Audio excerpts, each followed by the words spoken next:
Welcome to my channel Shiv ji Kripa. अभी हमारे channel पर माघ महीने की कथाएं चल रही हैं और आज 25वां दिन है और 25वीं कथा होनी है। 25वां अध्याय। पिशाच चित्ररथ की कथा सुनाते हुए महर्षि वशिष्ठ जी ने आगे कहा। पिशाच देहधारी राजा चित्ररथ को बुरी तरह रोते बिलखते तथा विलाप करते देखकर विष्णु भक्त देवधूति ने उसके पास जाकर पूछा, हे भयंकर आकृति वाले, तुम कौन हो? तुम इस प्रकार दुखी होकर क्यों रो रहे हो?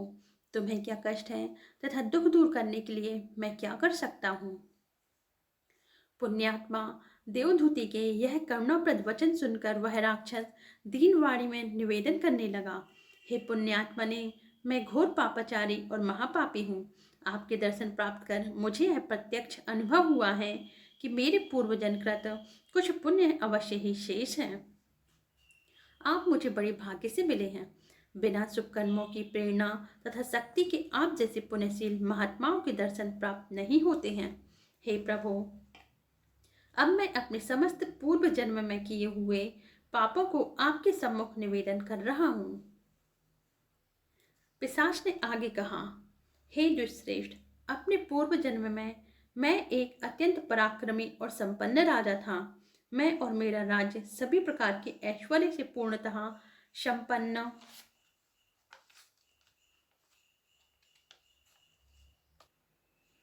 संपन्न था, परंतु अहंकारवश मैं समस्त धार्मिक वृत्तियों तथा दया भावना से रहित था। मैं हर समय पाप कर्मों में डूबा रहता था और मैंने कभी कोई धार्मिक कृत्य नहीं किया। ना तो यथोचित रूप से प्रजा पालन कर अपने कर्तव्य का पालन किया और ना ही दीन दुखियों की कभी कोई सेवा या सहायता ही की। राजा होकर भी ज्ञानियों तथा हरि भक्तों से सदैव ही मैंने कठोर और द्वेषपूर्ण आचरण किया। शिव ब्रह्मादिक देवता जिस परम पिता परमात्मा की सदैव ही पूजा अर्चना करते रहते हैं, मूर्खतावश मैंने उन्हीं हरि और उनके भक्तों से द्वेष तथा बैरभाव अपनाया। भगवान से द्वेष करने के कारण मुझे अनंत काल तक नरकों का दुख भोगना पड़ा। तत्पश्चात मुझे यह पिशाच योनि प्राप्त हुई है। इसमें नाना प्रकार के दुखों को मैं भोग रहा हूँ। तथापि अवश्य ही मेरा ऐसा कोई पुण्य कर्म अभी भी शेष है जिसके प्रभाव से मुझे आप जैसे पुण्यात्मा का दर्शन प्राप्त करने का सौभाग्य प्राप्त हुआ है। पिशाच ने आगे कहा, हे विप्रवर, अब कोई ऐसी युक्ति कीजिए जिससे मुझे इस अधम योनि से मुक्ति प्राप्त होकर सदगति प्राप्त हो।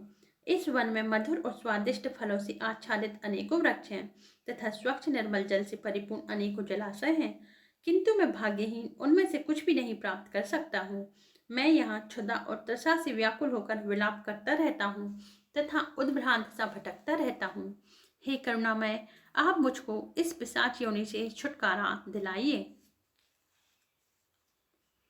महात्मा देवधूति ने पिशाच को सांत्वना देते हुए कहा, प्रभु की माया बड़ी प्रबल तथा विचित्र है। यह सुर नर मुनि देव दनुज और गंधर्व इत्यादि सबकी सद्बुद्धि हर लेती है। सृष्टि के रचयिता पालनकर्ता तथा संहारकर्ता की अवहेलना करके भला कौन सुखी रह सकता है? दुर्बुद्धि ही ऐसा कराती है। समस्त चराचर जगत में व्याप्त ईश्वर और उसके भक्तों से द्वेष करने वाला भला कैसे सुखी हो सकता है? अतएव कल्याणकामी नर नारियों को ईश्वर और भगवान के अवतारों, देवताओं तथा ब्राह्मणों से कभी भी द्वेष नहीं करना चाहिए। मुक्ति की युक्ति बताते हुए महात्मा देवधूति ने कहा, हे पिशाच, आपकी मुक्ति की यही युक्ति है कि आप प्रयागराज जाकर माघ स्नान करें। इससे तुम अश्वमेव पिशाच योनि में मुक्त हो जाओगे। धर्मशास्त्रों का कथन है कि श्री प्रयागराज में गंगा यमुना के पवित्र संगम में स्नान करने से मनुष्य को अवश्य में स्वर्ग तथा सदगति की प्राप्ति होती है। पवित्र संगम स्थल श्री प्रयागराज के तीव्र तेज के सम्मुख किसी भी प्रकार के पाप अपने अस्तित्व की रक्षा नहीं कर पाते। भीषण से भीषण पाप इस दिव्य तेजोमय प्रयागराज की असीम पुण्य शक्ति तथा प्रभाव शक्ति के आगे नष्ट हो जाते हैं।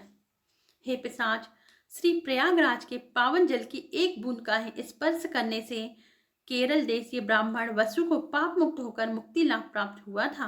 अतः अब तुम भी प्रयाग में जाकर माघ स्नान करो। महात्मा देवधूति ने आगे कहा, समस्त कल्याण कर्मियों तथा स्वर्गाभिलाषियों को अपने समस्त पापों तापों और संतापों के निवारण के लिए तथा मनुष्य जीवन की सर्वश्रेष्ठ सार्थकता प्राप्त करने के लिए माघ मास में श्री प्रयागराज के पवित्र संगम जल में अवश्य ही स्नान करना चाहिए। यहाँ रहकर ईश्वर भक्ति तथा दान पुण्य के कृत्यों को अवश्य करना चाहिए। इससे प्रसन्न होकर भगवान मनुष्यों का हर प्रकार से कल्याण करते हैं। इति श्री पद्म पुराणे माघ महात्म्ये 25वां अध्याय समाप्तः। जय श्री हरि विष्णु। ओम नमो भगवते वासुदेवाय।